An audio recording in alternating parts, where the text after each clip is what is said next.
Yes Jagan Jagan നാളെ തൈപ്പൂയം സമൂഹത്തിലെ ഒരു കലവറത്തേക്ക് இஸ்லாமிஸ்டுகள் பிளான் பண்ணுறதா ரிப்போர்ட் இருக்கு. அதாவது இந்த சம்பவத்துக்கு அப்புறம் மதுரையோடைய எழுச்சிக்கு அப்புறம் திருப்பரங்குன்றம் அந்த எழுச்சிக்கு அப்புறம் இந்துக்கள் எல்லாம் ஒன்று சேர்ந்ததுக்கு அப்புறம் ஆறுபடை கோயிலுக்குமே ஆபத்து இருக்குது அப்படிங்கிற மாதிரி உளவுத்துறை சொல்றாங்க. ஆறுபடை கோயிலுக்குமே ஆபத்து இருக்கு. அதாவது என்ன, திடீர்னு இந்துக்கள் எல்லாம் ஒண்ணு சேர்த்துட்டாங்க, ஆறுபடை கோயில பாதுகாப்பு அதிகப்படுத்தணும் அப்படிங்கிறது இந்து முன்னாடி நாங்க கோரிக்கை வச்சிருக்கிறோம். தைப்பூசத்துல நாளைக்கு பழனி எல்லாம் பாத்தீங்கன்னா பல லட்சம் பேர் வருவாங்க. பல லட்சம் பேர் நாளைக்கு ஒரே நாள்ல தரிசனம் பார்ப்பாங்க. அவங்களுக்கான அடிப்படை வசதிகளை செய்து கொடுக்கணும்னு சொல்லி இந்து முன்னணி தொடர்ந்து நம்ம சொல்லிட்டு இருக்கிறோம்.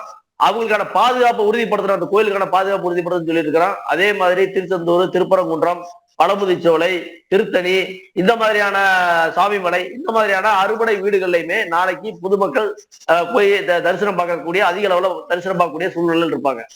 அவங்களுக்கு மட்டும் இல்லாம அந்த கோயிலுக்கு மிகப்பெரிய அளவுல ஒரு அச்சுறுத்தல் இருக்குது. அதை வந்து பாதுகாப்பு கொடுக்கணும் அப்படிங்கிறது இந்து முன்னணி தொடர்ந்து வலியுறுத்திட்டு வர்றோம். அது மட்டும் இல்லாம நம்ம நடேசன் சார் சொன்ன மாதிரி இந்து மதத்துக்கான ஒரு தீய சக்தி என்ன அப்படின்னு பார்த்தா திமுக இருக்கிற வரைக்கும் என்ன அப்படின்னா, அந்த கோயிலுக்கோ இந்து மக்களுக்கோ ஒரு பெரிய அளவுல பாதுகாப்பு அவங்களால கொடுக்க மாட்டாங்க, கொடுக்கவும் தெரியாது அவங்களுக்கு. அவங்களோட ஆட்சி நடத்துற விதமே இந்த பாதுகாப்பு வந்து சரியான முறையில கொடுத்திருந்தா ஏகப்பட்ட விஷயங்கள், அதாவது இப்ப சமீபத்துல பல கோயில்கள் வந்து திருட்டு போச்சுங்க, பல கோயில் சிலைகள் வந்து சேதப்படுத்தப்பட்டுச்சு. அந்த வழக்குகள்லாம் நிலுவையில் இருக்குது. அதை வந்து என்ன அவங்க வந்து கண்டுபிடிக்க முடியாத சூழ்நிலை இருக்காங்க. அதாவது ஒரு ஒரு திறமையான ஒரு நிர்வாக திறமை இல்லாத ஒரு ஆட்சியா இருக்குது அப்படின்னு சொல்லி இந்து முன்னணி தொடர்ந்து வலியுறுத்திட்டு வர்றோம். அது மட்டும் இல்லாம இந்த அறநிலைத்துறைக்காக இருக்கக்கூடிய அமைச்சர் சேகர் பாபு, இந்த சேகர் பாபு ஒரு நிர்வாக திறமையற்ற நபர் அப்படிங்கிறத நம்ம தொடர்ந்து வலியுறுத்திட்டு வர்றோம். என்ன காரணம் அப்படின்னா, கோயிலுக்கான விஷயங்கள்ல அவர் அக்கறை செலுத்துறது கிடையாது. அதை விட்டுட்டு கிறிஸ்துவ நிகழ்ச்சியில போய் அல்லோலியான்னு சொல்லி கத்துறாரு. இதுதான் வந்து அவருடைய பிரதான ஒரு வேலையா இருக்குதே தவிர, இந்து கோயிலுக்கு ஏதாவது பண்ணணுமா, இந்து கோயிலுக்கு எப்படி செய்யணும், என்ன பண்ணணும் அப்படிங்கிறது கிடையாது. இந்து கோயிலுக்கு ஒரு பாதுகாப்பு எப்படி கொடுக்கணும் அப்படிங்கிறது தெரியாது.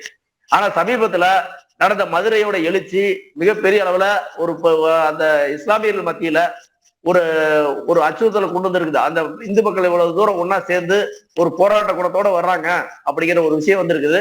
அதனால அந்த இஸ்லாமியர்கள் அவங்க என்ன பண்ணணும் அப்படின்னா, எல்லா மக்களோட மக்களா ஒருங்கிணைஞ்சு போயிட்டாங்கன்னா ஒன்னும் பிரச்சனை இல்ல மீண்டும் நாங்க வந்து இந்துக்களோட புனித தலத்தை நாங்க வந்து ஆடு வெட்டுவோம், கோழி வெட்டுவோம், அவங்களோட மனது புண்புற மாதிரி நடப்போம் அப்படின்னு பண்ணாங்கன்னா கண்டிப்பாக இந்து மக்களுடைய ஒற்றுமை மிகப்பெரிய அளவுல வந்திருக்கு.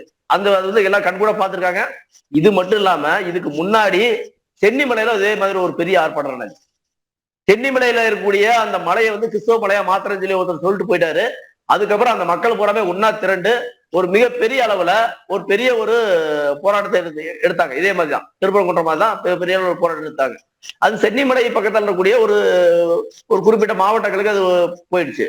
ஆனால் இந்த திருப்பரங்குன்ற விஷயம் தமிழ்நாடு முழுவதும் மிகப்பெரிய அளவுல இந்த திருப்பரங்குன்ற விஷயம் இருக்குது. அதோட தாக்கம், அந்த கோயிலுக்கான பாதுகாப்பு நம்ம உறுதிப்படுத்தணும். என்ன காரணம் அப்படின்னா, இதோட தாக்கம், இந்த போராட்டத்துடைய தாக்கம் இஸ்லாமியர்களை எரிச்சல் ஊட்டக்கூடிய ஒரு விஷயமா இருக்கலாம்.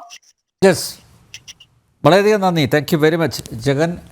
തിരുപ്പറൻകുன்றത്തെ ഇസ്ലാമികവൽക്കരിക്കാനുള്ള സംഘടിതമായ പടപ്പുറപ്പാടാണ് കാണുന്നത്. ഇത് അപകടകരമാണ്. മാത്രമല്ല ഭരണകൂടം ഇതിന് ഒത്താശ ചെയ്തു കൊടുക്കുകയും ചെയ്യുന്നു.